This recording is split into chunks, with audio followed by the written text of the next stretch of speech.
good? Matt Clark here at the new Matt Clark. How are each and every one of you doing on this amazing Wednesday? I'm doing great. My girl's doing great. My family's doing great. I hope each and every one of you are doing great through these crazy, chaotic times. If you could please hit that like button.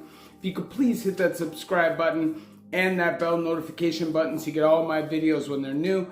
If you could share with somebody on social media, help spread the message, help spread the word, that would be amazing. And there's a PayPal option if you would like to donate, help support the channel. The link is in the description of all of my videos. So today, I want to talk about something that's a real problem. I've lost many people to this problem. People lose their lives because of this all the time. And not just their lives, also their freedom. And that is being released from prison in active use. It's an impossible life to live. Now, obviously, when you get arrested, your life just stops. Now, if you're somebody who likes to party, likes to get high, likes to get drunk, whatever it is, you're gonna feel like your life stopped that day. And if when you're locked up, you don't change for the better, you're gonna be waiting for the day you get out. A lot of the time, you'll actually have a plan starting to set in motion the minute you get arrested. When you're locked up, when you're doing a big stretch of time, it can feel like forever. It could literally feel like you're locked up forever and it's never gonna end. And you'll see that day off in the distance where you're gonna walk through the gates, you're gonna go get your delicious coffee, you're gonna get your pack of smokes, and you're gonna go get up because you deserve it. You put in the time, the system held you down, and it's your time to go have fun. But there's a lot of risk to that because when you're doing federal time, there is no freedom. You get out, you're on parole. Whether you get parole or you're a stat release at 2/3 of your sentence, you are on parole. And most likely, you're gonna have a urinalysis clause on your parole. Me personally, I had do not consume drugs, do not consume alcohol, and do not attend anywhere where alcohol is the primary source of income, which would be like a strip club or a bar or something like that. I couldn't even go there, or an LCBO or a beer store. I would make the suggestion to anybody who knows anybody that's getting out or anybody who may be going in on some federal time, before you get out, you clean yourself out. Back in the day, there was basically an unwritten rule that if you got out and you were dirty from weed, your PO wouldn't send you back. They'd give you 3-4 weeks to let your system clean out, as long as you were honest with them out the gate. But I'm not even sure that that rule is still in effect. From what I've been hearing, your PO can send you back no matter what, even if you're honest with them right off the bat. They might say to you, well, if you're not clean in 2 days, you're going back. Or they might test you on the spot, and if you're dirty, they'll say, well, you knew you were getting out, you're going back, especially if you're on parole. Do yourself a favor and just clean up. For years, I tried to play the game. I would get out. I would have a plan to party. I would have a plan to get effed up. I would literally take the bus from the prison, go see my PO, and right from when I left my PO, I'd be heading straight to the trap house. On my way, I probably already have made a phone call. There's probably some heroin sitting there waiting for me, and then I go home. I would always tell my PO, listen, I'm dirty from weed, even though I'd cleaned myself up already.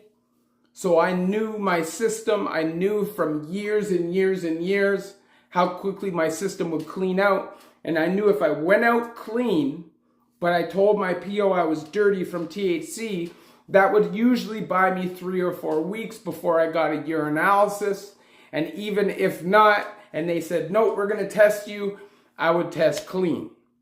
But I knew that would buy me some time. So I would always, for a couple days, get messed up. And then I'd clean out. I'd go get my urinalysis, I'd get messed up, and then I'd clean out, go get my urinalysis, and before long, I'm just lying to everybody. And something that a lot of people don't realize is parole officers, police officers, rope squad, whatever they are, they're human behavior specialists. That's what they do. That's what they're trained to understand. And if you go in, the day you walk into your parole office, you're like all gung-ho about being out. Yeah, I'm going to do all the right things. I'm going to get a job. I'm going to do this. I'm going to do that. And then 2 months later, your demeanor's different. You don't want to look at them in the eye. They know that stuff. And that is why they created the parole violation, suspicion of being suspicious or deteriorating attitude, so they can basically send you back for whatever they want at any time, regardless what it is that you've done, whether wrong or right. Now, the one good thing about the Canadian parole system is for a parole violation, there is no criminal charge and you don't get more time, but you will go back for 2/3 of your remaining time and then have to go through the process all over again. The parole system is a trap. I'm telling you, it's a straight up trap. They make it almost impossible for you to make it. You know, say for instance, you're out. You're somebody who's been gangbanging for years. Or been involved in crime and drugs for years. Now you've got a job. You've got a place on your own. You know, you have your family. You're raising them up. And then you smoke a joint, you get a dirty urinalysis, and in their minds, it's a good idea to pull that parole from you.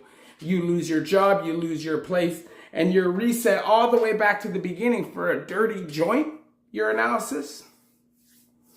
You know, I'm not going to sit here in front like every single time you get a dirty, you're going to get sent back.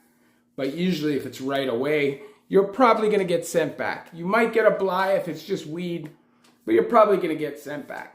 Now, if you've been out for a long time and you're working on it and you've had your freedom for 6 months, 8 months, 10 months, whatever, you're doing all the right things, depending on your PO, maybe if you piss dirty, maybe you will get a bly. But there's no guarantee. There's no guarantee. So why risk it? Like I said, go out to the street clean and just do your parole, get it over with. I did that this time, although I did smoke weed once before I got my weed card. I came to and told my PO, I said, look, I smoked. I know my card is in the mail. I really haven't been approved fully yet. And she gave me a bly, but I could have got sent back for that. And that's a dumb thing to do. It's a dumb thing to do, really. And truthfully, lose your freedom over smoking a joint is crazy. Imagine someone said to you, hey man, this joint is the bomb. It's the best quads you could ever imagine. Shit's dipped in gold.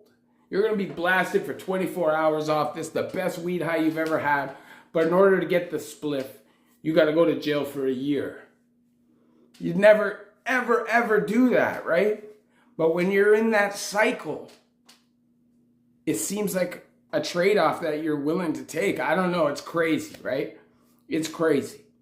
But when you're living that life, sometimes you do crazy shit. Now, the biggest risk for somebody getting out of prison in active use or in party mode is overdose. The list of people that I know that have gotten out and within a couple days, they're gone. They're dead is crazy. Including a friend that I told you about just recently, the last, whatever it was, 6 months, 8 months, however long it was, where he got out because of the COVID stuff premature. He wasn't around anybody who cared for him. He was alone. Because of that, he dipped into the bag and he died. He overdosed because nobody has a forever run. You know, there is a lifespan of an addict, and it's not very long. So, you know, what a lot of guys don't realize is, sure, even if you're inside and you're in active use and you're using, say you're smashing morphine, maybe you get a little bit of heroin once in a while. As soon as you get out in the street, that dope intensifies because everybody knows prison dope is watered down. It's watered down. And every once in a while, when dope comes into the penitentiary that's not watered down, you'll have people going out on the fry basket. Boom, boom, boom. Overdose, overdose, overdose. Prison dope, 95% of the time, is going to be so watered down, you're barely going to get what you're looking for. So when you go out to the street and now you get real dope, you think you can handle this much, even if you scale it back a little bit. Now also add into the mix the contamination of fentanyl or carfentanil, because really heroin nowadays is not heroin. It's fentanyl. That's what it is. It's made in a lab. It's some fentanyl. And nowadays Coke has fentanyl. Everything has fentanyl. I knew a guy that dropped from doing Coke laced with fentanyl that would never have done opioids. He's just doing some blow on a weekend, sniffing some lines. Boom, drops out because of fentanyl. People don't always assess all the risks that go along with being a user being released from prison. Because obviously, there's the obvious risk where you have to play the game with your PO. You can't do that forever. You might beat 1-2 piss tests. You might skate the line. You might be able to make some excuses. They're going to know when you're effed up because your behavior is going to change. That's going to lead to them watching you more, scrutinizing you more, piss testing you more. And before long, you're going to be back in jail. And then there's death, which is a real reality for anybody walking out of the system and getting some real street dope with some real potency. This is something you all have to think about. Guys get out and they think they can do the same shit as when they got arrested. It's crazy. It's crazy. Obviously, I share my stories with you guys so you guys don't have to go through these things yourselves. If I could snap my fingers, nobody's addicted to drugs. Nobody's in prison. Nobody has to live the criminal lifestyle because everybody's got a great life. Everybody's got all these opportunities. That's what I do. But that is not a reality, especially in 2021. The world's gone crazy. I think the world's gone crazy. And that is just facts. So what do you got to do? You got to do what you got to do sometimes. And sometimes that can land you in prison. Sometimes the stresses and the trials and tribulations of life can make you an addict, can break you down, and you feel like you need an escape. Hopefully my stories will help you get out of that, will help uplift you and motivate you to do better, even if just one person. I know, obviously, I get told all the time, I help people all the time, and that's why I do this. And hopefully it's not falling on deaf ears, which I don't think it is. But at the end of the day, when you get out of prison, that is really at your most vulnerable. It's at your most vulnerable. Your body is at its healthiest, and it's really not ready for a bunch of hardcore drugs to be smashed into your system all at one time because you're all excited about getting jacked up. I was lucky. I never overdosed. I was lucky. Most people, that's not the case. Most people just aren't that lucky. The list is crazy. I'm telling you, the list is crazy of all the people that have dropped dead from overdose when they walk out because of the risks they take. And if they don't drop dead, within a couple months, they're back in prison. They're not progressing. The system is once again holding them back, and they're stacking time. And they're stacking the odds against themselves. You got to turn the tables. You got to change your story. And you can only do that by being selfish and stepping up and taking charge of your life. And that is why I do my videos, hoping to inspire you guys. You guys help me stay accountable every single day of my life. This channel has helped me stay alive. And, I'm just happy that when I got out this time, I didn't go through all that. I didn't go through all that because I'm sure I wouldn't be here today. Love each and every one of you. The new Matt Clark.